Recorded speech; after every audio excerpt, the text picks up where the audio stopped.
The wildest sports news story in America right now is coming out of the state of Michigan. The head coach of the Michigan Wolverines, Sherrone Moore, has been fired. Not because he lost games, not because he broke NCAA rules, though he did do that in the past in a sign stealing scandal. No, Sherrone Moore was fired for cause because this married father of three was having an affair with a staff member. This is fairly clear that Coach Moore had a type. But the affair didn't go well. They rarely do. He was having a fight with his wife yesterday, presumably about the affair, but we don't know. Then he drove over to his girlfriend's house, broke into her dwelling, held out a knife to his own throat, insisted that he would kill himself and his staffer lover. It is unclear what his demands were, but she is asserting that she's the victim of his stalking. Later the same afternoon, police responded to the alleged assault incident. He was arrested and booked at the Washtenaw County Jail facility. Moore was the first black head coach at Michigan. He was the interim head coach while Jim Harbaugh was suspended during the national championship run of the Wolverines in an earlier year. He coached tight ends and the offensive line. Coach Moore was making $6 million a year and gave it all up because there was something he apparently wanted more. He must have wanted it more than the salary, more than the prestige of being the head coach at the University of Michigan, more than the chance to win a national championship. So how is the Wolverine state responding to their coach going full knife-wielding adulterer? Joining us now, independent journalist James David Dixon. He's the host of the Enjoyer podcast and publishes the History of Michigan Politics Substack. James, how are people in Michigan reacting to this wild story about the football coach? Matt, thank you so much for having me on. It's a bit of a split reaction. I mean, half the Michigan fans are happy because Coach Moore has been way underperforming, given the resources, given the $10 million quarterback he has right now. But there's also a sadness.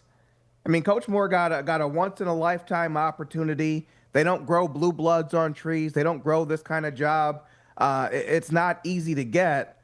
But as we just saw, as we learned with Gary Moeller 30 years ago, very easy to lose. So there's a split feeling about it.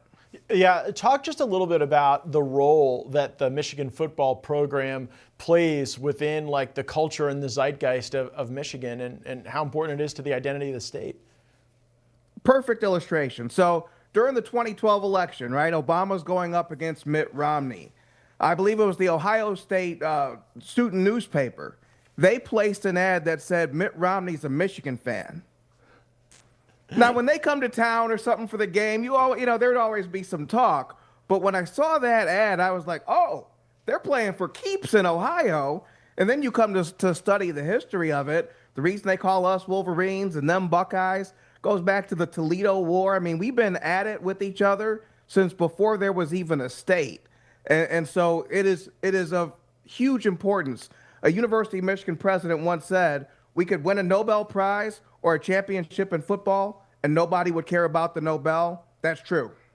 Yeah, this story strikes me as just a series of cascading bad decisions, right? Like if you get married, don't have an affair.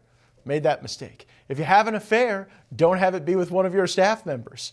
Definitely a mistake. If you're going to have an affair with a staff member, definitely don't be the head coach of the Michigan football program. Then if your wife finds out about it, or anybody finds out about it, you definitely don't go over to the staffer's house and break in. And then if broken in, you don't get what you want, you definitely don't pull out a knife and threaten self-harm and to hurt the other person. Like what could have been, I guess, a human mistake that you might have some compassion or forgiveness for turns into something where this guy's totally unhireable now, right? Unhireable and has become a cautionary tale. At the beginning of the week, we were arguing what kind of coach he is. Now we're talking and asking what kind of man is Sherrone Moore? Like, how well did we ever know this man who was a leader of men? It's bad enough if this was one of the players, but for this to be the head coach, it is a supreme embarrassment. It's bad for Moore. It's bad for the program. You hate to see it be Michigan in this position. Should coaches be making these $6, $8, $10, $13 million salaries? It almost gives them a God complex when what you're actually talking about is coaching student athletes.